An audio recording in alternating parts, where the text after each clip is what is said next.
All right, everybody. I want to thank you all for taking time out of your day to look at this video. We are going to be discussing the $15,000 grant that only takes you about approximately 7 minutes to complete. Two things that I'm asking for: if you get any value out of this video, if you can just like it for me. And then I'm also going to try to do more of this where I actually go through the grant application versus I typically just post the links in my Facebook group, and the name of that group is Money Time. So I do highly recommend that you subscribe to the YouTube channel, because moving forward, most of the grants will be posted on this channel, because I do get a lot of questions once I post the link. And hopefully by me doing this, where you actually get to see me go through the application, discuss some of the questions, give some ideas about responses, that would limit some of the comments that I get in the group. And unfortunately, because the group is constantly growing, which is a great thing, I do not see all of the comments, and it's not intentional that I am not responding to some of them. So just a little bit about this particular grant. First and foremost, it is for minority-owned businesses. Minority plus if you have some form of a disability as well. And you also have to be doing something to give back to your community. Now, when we say give back to your community, it doesn't mean that you are a charitable organization or a nonprofit and that is your only focal point. It could be that you're a clothing boutique, and instead of putting items on sale that you can't get to sell, you donate them to a charity. I'm guessing that when they're talking about giving back to your community, that you're giving back to a minority community. That I can't say for certain, but just thinking about the fact that they want your business to be owned by a minority, I would think that they would in turn want you to be giving back to that particular community. Another example could be that you're an artist and annually you do an art show that's a charity where you're raising money, and all of the money or a percentage of that money is going back into a distressed community. It could be that you're donating coats in the wintertime. It could be that you're feeding the homeless, any of those things. Or it could be that you provide a service. Let's say you're a marketing or social media guru, and you are assisting individuals that otherwise wouldn't have access to your service. You're providing that at a discounted rate or free of charge. As many of you know, I'm a licensed attorney. I'm licensed out of the state of Missouri. And for probably 3 or 4 years, I provided pro bono services where I was assisting clients with starting nonprofits, getting their trademarks, any type of contract, incorporating their business. And I still do some charitable things from a legal lens, but a lot of the things I do nowadays is what makes me feel good inside, whether it's donating clothes or feeding the homeless or having conversations with individuals that are thinking about law school and just giving them the intel of how I navigated that process. So I just want to get that out of the way before we go into the application, so you can know right away, okay, if you're not a minority business or if you haven't done anything for your community, you more likely than not won't be able to get this particular grant approved. So I'm going to go ahead and share my screen with you all, and we're going to walk through this super easy and quick grant application. So the website for this particular grant is, it's not showing here, but it's actually invoice rather, not plural. So invoice, the number 2, go. And I'm actually going to go ahead and just type that in because it'll probably make it easier for everyone.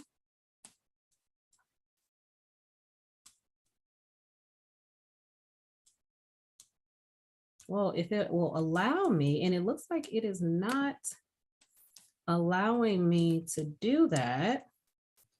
So let me try to see. Let me stop sharing, and then we're going to go back in and make this work.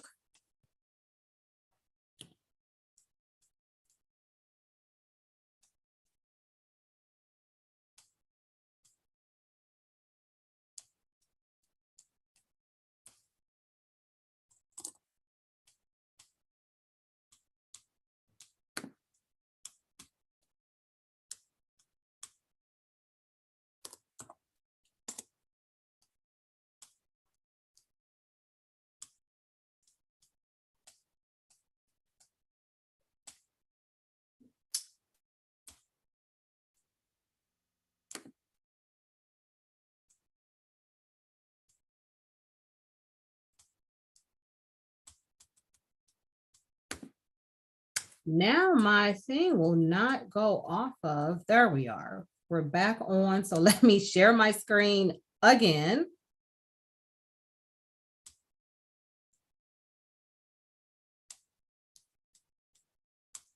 All right. So here is the starting page. Is invoice dot the number 2 go.com/grow/. So Invoice to Go is an invoicing company that assists small businesses who needs to create invoices. And they are giving away upwards of $200,000 to help small business owners from minority communities take their next steps. We're just going to go ahead and click on apply. Again, it's telling you what it's about, but if you see down here, it tells you it literally should only take you approximately 7 minutes to complete this application. So we're going to click apply. Here are some things you have to confirm. One, that you're a business and a legal US resident and you're 18 years or older. The second thing is that the business is majority owned by a legal US resident who identifies as one or more of the following minorities, and then also a person with a disability. Your business is less than 5 years old, so they definitely want to help individuals who are startups and who are also trying to get their foot off the ground if they haven't made it there yet. No more than 10 employees. This does not mean that you have to have employees. You just can't have more than 10. So it could just be you're the owner and you're the only person operating that business. And then your annual revenue has to be equal to or less than $1 million. So it doesn't mean that you have to be making $1 million, that you have to be making $500,000. It's only that you have to be making less than $1 million and making sure that you're having an impact inside of your community. So you have to confirm this. You know, they want to know your name, so you can type in your name. And I'm just quickly typing in information. You actually can either click OK to go to the next thing, or you can actually scroll, depending your email address.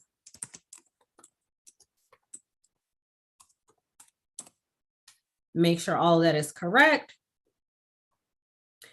And then here is where you're going to tell them about 3 different things. Now, you see here, 200 words or less. So you cannot do run-on sentences, try to throw everything out there. Brevity is a sign of leadership. And anybody that's watching it that's heard this quote before, I know you're probably laughing right now.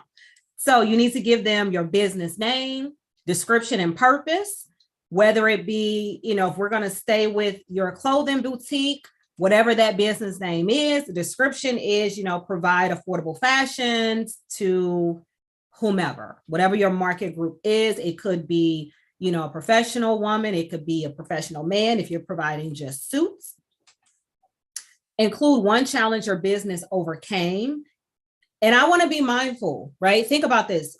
Something that your business overcame, it does not have to be related to COVID, because I think a lot of people are probably going to go the COVID route and they're going to get inundated with the fact that individuals had challenges with COVID. And we understand that with these types of businesses, you more likely than not had a challenge associated with COVID. But if that is your best challenge, then go ahead and put that in there. But it could have been a challenge with a boutique of marketing your company or getting clientele, or if you're looking for an investor. So if you're a larger company, it could be if you had this great idea or product and you couldn't figure out how to license it or how to navigate that. And thinking about from an attorney's lens, you didn't have the financial footing to afford an attorney, or you didn't have the right documentation if you're trying to get a loan. So you didn't have the right credit profile. So you can have all types of different challenges that aren't just related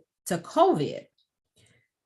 And then you got to discuss, how did you overcome that challenge, right? So if your challenge was access to capital, it could be that you did some type of credit building class, or you began to network more, or it could be that you began to do different research and trying to navigate, how do I find these types of funding? It could have been that you decided to do crowdfunding. There's tons of crowdfunding sites. in order to get your business off the ground?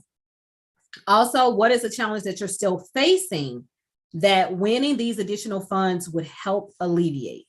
Now, don't just think about the fact that I don't have enough money to run my business. So if you give me some money, I can run my business. That probably isn't going to work when you're asking for upwards of $15,000. It has to be a true challenge that these funds will be able to assist you with.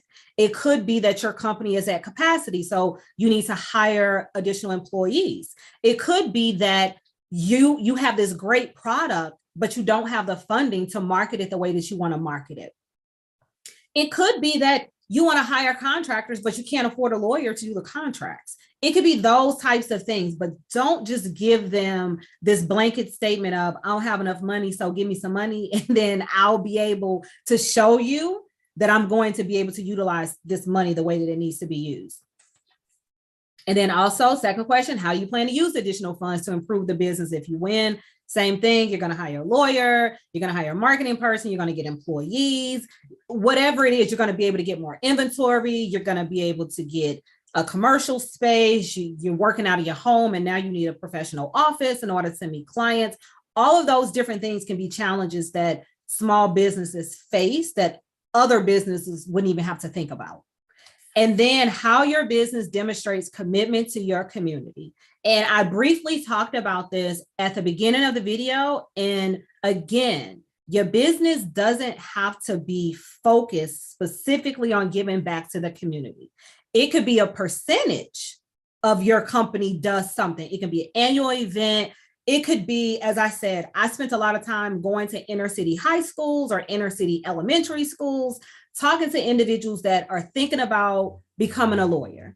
And in my community, because I grew up in a super poor area in St. Louis, Missouri, one of the poorest areas actually, and to be able to go back and have those types of conversations of just because this is where you're currently at does not mean that's where you're going to end. That type of impact that has on those children where they see somebody that looks like them, okay, Black woman, I'm Black, she grew up in the same area that I'm currently in, and she's a lawyer. They get excited because they're not accustomed to seeing that. So that is then letting other Black kids know that you too, if you want to be a lawyer, you can be a lawyer. So again, it could be something that isn't, I give $1 million back every year or $500,000 back every year. It could be something that's impactful, right? But it's not where we're just talking about money that we're giving back.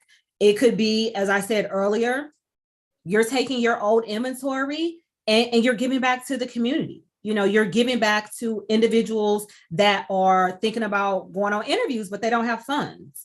Or, you know, there's been instances where I don't know the exact name of this particular organization, but they collect purses and they fill those purses with feminine products, whether it's tampons, pads, deodorant, things that women who aren't in homeless shelters or who aren't homeless, we don't even think about. But just because you're homeless doesn't mean you're not catching your cycle. So those types of things can be impactful in the community as well. So we're just going to type in something just so we can go on to the next one. Here, you're just going to upload a picture of yourself because they just want to know who is it that is sending in this application, because I'm pretty sure if you win the award, they're going to post this picture somewhere on their website. And then this is just agreeing if you want to opt in to receive email marketing communications from Invoice to Go. You can opt out at any time. Definitely, you don't have to say yes. If you say no, I doubt that is going to prevent you from applying for this particular grant or receiving that particular grant. And I do believe this is the last question, and it is. So you're just letting them know that you have looked at their terms and conditions. So you need to click here, look at that, privacy, accept it. If you don't accept it, you can't submit the application. So definitely, you know, read it, make sure you understand what you're looking at, and then you submit your application. And then there you are. You could potentially get upwards of $15,000. And as you can see, this is probably one of the easiest grant applications out here, especially for this high dollar amount. I've definitely seen applications like this for $1,000, but I have not seen it where they're potentially going to give you $15,000 of unrestricted funds. So that is all I have for this particular video. I am going to try to upload another video today that's going to be geared towards nonprofits if I have time. But if I do not, I will definitely get that video out. As I said before, if you could please like the video if you got anything from this, subscribe if you want to get more grant information free of charge, and leave a comment to let me know if there's other grants that you're interested in that are for a particular industry, and I can try to see if I can find that as well. Thank you all and enjoy the rest of your day.